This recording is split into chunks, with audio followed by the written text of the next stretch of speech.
It is my great honor and pleasure to warmly welcome you all to the 2025 Nobel Prize Award ceremony. চলতি বছর পদার্থ, রসায়ন, চিকিৎসা, অর্থনীতি ও সাহিত্যে নোবেল বিজয়ীদের হাতে পুরস্কার তুলে দেওয়া হয়েছে। বুধবার সুইডেনের রাজধানী স্টকহোমে এক রাজকীয় অনুষ্ঠানের মধ্য দিয়ে তাদের হাতে পদক, সার্টিফিকেট ও চেক তুলে দেওয়া হয়। অনুষ্ঠানে আগত অতিথি ও নোবেল জয়ীরা আড়ম্বরপূর্ণ পোশাকে ছিলেন। পুরুষরা সাদা টাই ও টেইলকোট আর নারীরা পরেছিলেন লম্বা গাউন। প্রতি বছর ৬টির মধ্যে ৫টি বিভাগের নোবেল পুরস্কার স্টকহোমে দেয়া হয়। একই দিনে নোবেল শান্তি পুরস্কার নরওয়ের রাজধানী অসলোতে দেয়া হয়েছে।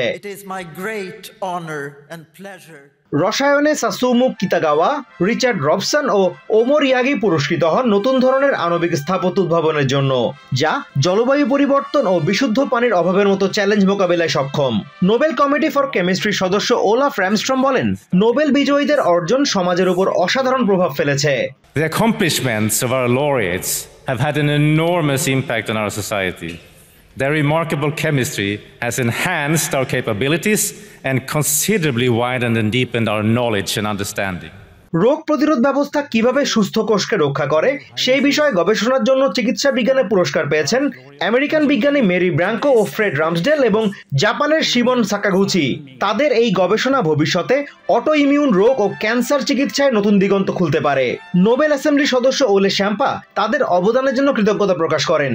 This year's Nobel Prize in Physiology or Medicine honors discoveries that explain how our immune system is agile, adaptable, and skillful. American পদার্থবিদ জন ক্লার্ক, মিশেল ডেভোরে এবং জন মার্টিনিস কোয়ান্টাম ফিজিক্সের কার্যকরী রূপ উন্মোচনের জন্য পদার্থে নোবেল জয় করেছেন। তাদের এই আবিষ্কার আগামী প্রজন্মের ডিজিটাল প্রযুক্তি বিকাশের পথ খুলে দেবে। দূরদর্শী ও শক্তিশালী লেখনীর জন্য সাহিত্যে নোবেল পেয়েছেন হাঙ্গেরির লেখক লাসলো ক্রাসনাহরকাই। তার লেখা মহাপ্রলয়ের ভয়াবহতার মাঝেও শিল্পের শক্তিকে পুনঃপ্রতিষ্ঠা করে বলে উল্লেখ করেছে নোবেল কমিটি। উদ্ভাবন নির্ভর অর্থনৈতিক প্রবৃদ্ধি ব্যাখ্যা করার জন্য অর্থনীতিতে নোবেল পেয়েছেন জোয়েল মোকির, ফিলিপ অগিয়ন ও পিটার হুইট। অনুষ্ঠান শেষে স্টকহোম সিটি হলে আনুষ্ঠানিক নৈশভোজে অংশ নেন সবাই। সুইডেনের রাজপরিবার, সরকারি কর্মকর্তা, বিভিন্ন দেশের বিশিষ্টজন ও ব্যবসায়ী নেতা সহ প্রায় ১৩০০ অতিথি উপস্থিত ছিলেন রাজকীয় ওই নৈশভোজে। শীত নেমে আসার সঙ্গে সঙ্গে বাস্তুচ্যুত প্যালেস্টিনিয়ানদের জীবন আরও কঠিন হয়ে উঠেছে। প্রতিদিন ভোরে তারা ফিরে যাচ্ছেন নিজেদের ধ্বংসপ্রাপ্ত বাড়িগুলোতে। ধ্বংসস্তূপের নিচে পড়ে থাকা লোহার রড টেনে বের করে কেউ জোড়া লাগাচ্ছেন অস্থায়ী তাঁবুর খুঁটি তৈরিতে, আবার কেউ সেগুলো বিক্রি করছেন সামান্য আয়ের আশায়। ধ্বংসস্তূপের নিচে থাকা কংক্রিটে লোহার রডই এখন সবচেয়ে মূল্যবান সামগ্রী গাজাবাসীর জন্য। আমাদের কাছে শুধু একটি কোদাল, একটি গাইতি আর একটি হাতুড়ি আছে। এই সামান্য সরঞ্জাম দিয়েই আমরা কাজ চালাই।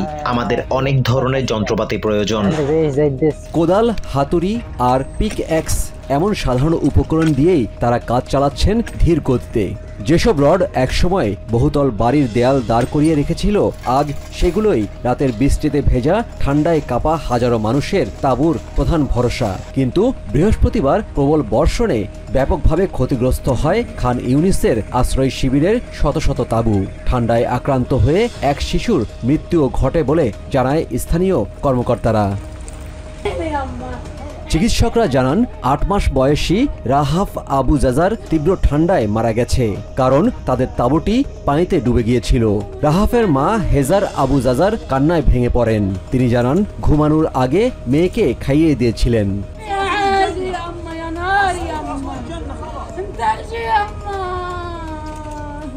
এদিকে ৫৩ বছর বয়সী ৬ সন্তানের বাবা ওয়াইল আল জাবরা নিজের বাড়ি থেকে লোহার রড খুঁজে এনে জোড়া লাগাচ্ছিলেন একটি অস্থায়ী আশ্রয় বানানোর জন্য। তিনি জানান, কাঠ কেনার টাকা নেই। আল্লাহ আর এই বাড়ি ছাড়া আর কিছুই তাদের নেই। বাড়িটা ৫ তলা ছিল। আল্লাহ ছাড়া আর কিছুই আমাদের নেই, আর এই বাড়িটাই ছিল আমাদের একমাত্র আশ্রয়। আমাদের অবস্থা আপনি দেখতেই পাচ্ছেন। জাতিসংঘের উন্নয়ন কর্মসূচি বা ইউএনডিপি গত নভেম্বরে জানায়, যুদ্ধে গাজায় তৈরি হয়েছে প্রায় ৬১ মিলিয়ন টন ধ্বংসস্তূপ। স্যাটেলাইট বিশ্লেষণ বলছে, অনুকূল পরিস্থিতিতে এগুলো সরাতে সময় লাগবে কমপক্ষে ৭ বছর। প্রতিদিন ধ্বংসপ্রাপ্ত শহরের পথ ধরে রড খুঁজতে বের হন ১৯ বছর বয়সের সুলেমান আল আরজা। তিনি বলেন, ধ্বংসস্তূপে পরিণত হওয়া বাড়ির মালিকের সঙ্গে চুক্তি করেন তিনি। ধ্বংসস্তূপ পরিষ্কারে কখনো ১ সপ্তাহ, কখনো ১.৫ সপ্তাহ লেগে যায় তাদের। আমরা ৬ জন মানুষ জীবিকার খোঁজে বের হই, ধ্বংসস্তূপে পরিণত হওয়া বাড়িগুলোর পাশ দিয়ে যাই এবং বাড়ির মালিকের সঙ্গে কথা বলি। তিনি আমাদের দুটি বিকল্প দেন, বাড়ি পরিষ্কার করার বিনিময়ে লোহা নাও অথবা টাকা নিয়ে বাড়ি পরিষ্কার করো। আমরা তাকে বলি আমরা লোহাই চাই, তারপর আমরা লোহা ভাঙা শুরু করি।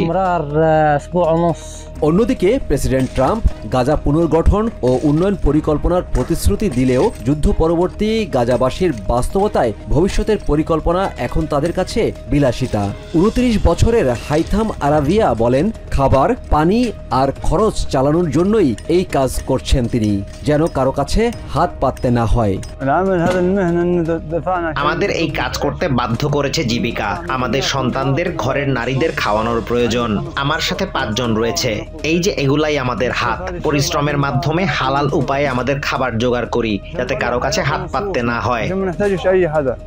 গাজাবাসীর অভিযোগ, ইসরায়েল গাজার জন্য প্রয়োজনীয় লোহা স্টিল প্রবেশে বাধা দিচ্ছে। এক ইসরায়েলি কর্মকর্তা রয়টার্সকে জানায়, নির্মাণ সামগ্রীকে ডুয়েল ইউজ ধরা হয়, তাই শান্তি পরিকল্পনার দ্বিতীয় ধাপের আগ পর্যন্ত এসব সামগ্রী ঢুকতে দেওয়া হবে না।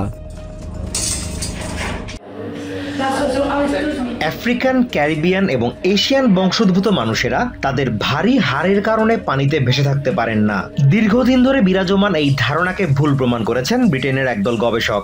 Well, 5 years ago when the BSA was established, the co-founders came together and we wanted to address a myth that we were all aware of. University of পোর্টসমাউথে ব্ল্যাক সুইমিং অ্যাসোসিয়েশন BSA এই গবেষণাটি পরিচালনা করে।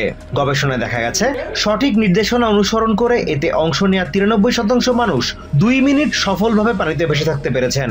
এই ক্ষেত্রে তারা কেবল স্টারফিশের ভঙ্গিতে ভেসে থাকার চেষ্টা করেননি, বরং নিজেদের উপযুক্ত ভঙ্গি ও অবস্থান খুঁজে নিয়েছেন।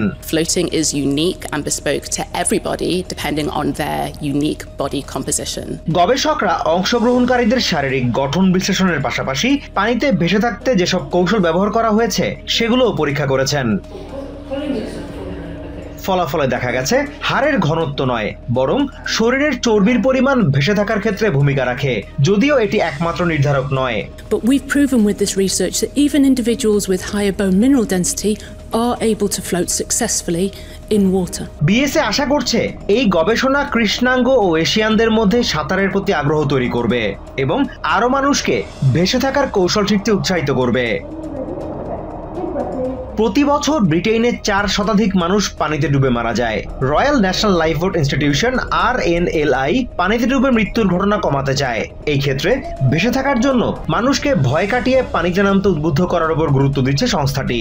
The tragedy is over 400 people drown every single year in the UK, and those drownings are preventable.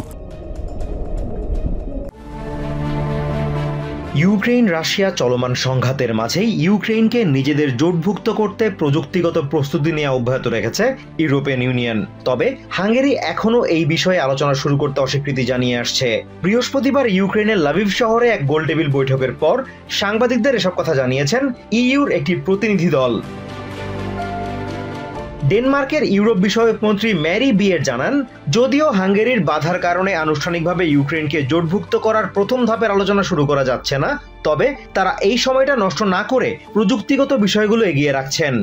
That Ukraine are still able to move on with all the technical work that needs to be done. ইইউতে ইউক্রেনের যুক্ত হওয়ার প্রক্রিয়া স্থবির হয়ে পড়ায় হতাশা প্রকাশ করেন বিয়ের। তবে প্রযুক্তিগত অগ্রগতির যে প্রক্রিয়া চলছে, আগামী বছর সাইপ্রাসের নেতৃত্বে সেটি আরও এগিয়ে যাবে বলে আশা প্রকাশ করেন তিনি। It is a disappointment for many of us that we have not been able to formally open Cluster 1.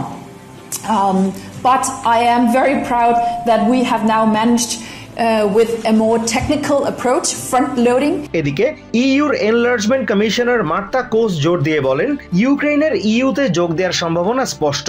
তিনি জানান, প্রায় সব সদস্য রাষ্ট্রই ইউক্রেনকে জোটভুক্ত করার প্রক্রিয়া এগিয়ে নেওয়ার উপর জোর দিয়েছে। Ukraine's future is clear in the EU and we see. Cos দাবি করেন, এই প্রক্রিয়ার কেন্দ্রে রয়েছে সংস্কার, আর এই সংস্কার করা থেকে ইউক্রেনকে কেউ আটকাতে পারবে না। Reforms are at the center of this process and nobody can veto Ukraine from doing these reforms. এদিন ইউভুক্ত দেশগুলোর ইউরোপ বিষয়ক মন্ত্রীদের এই অনানুষ্ঠানিক বৈঠকে উপস্থিত ছিলেন ইউক্রেনের ইউরোপ বিষয়ক উপপ্রধানমন্ত্রী তারাস কাচকা। তিনি বলেন, ইউক্রেনে এই মুহূর্তে কাঠামোগত সংস্কার নিয়ে কাজ চলছে। সম্প্রতি দুর্নীতি বিষয়ক বিভিন্ন অভিযোগ যেন এই সংস্কারের নেতিবাচক প্রভাব ফেলতে না পারে তা নিশ্চিতে ইইউর সাথে যৌথভাবে কাজ করার অঙ্গীকার ব্যক্ত করেন তিনি।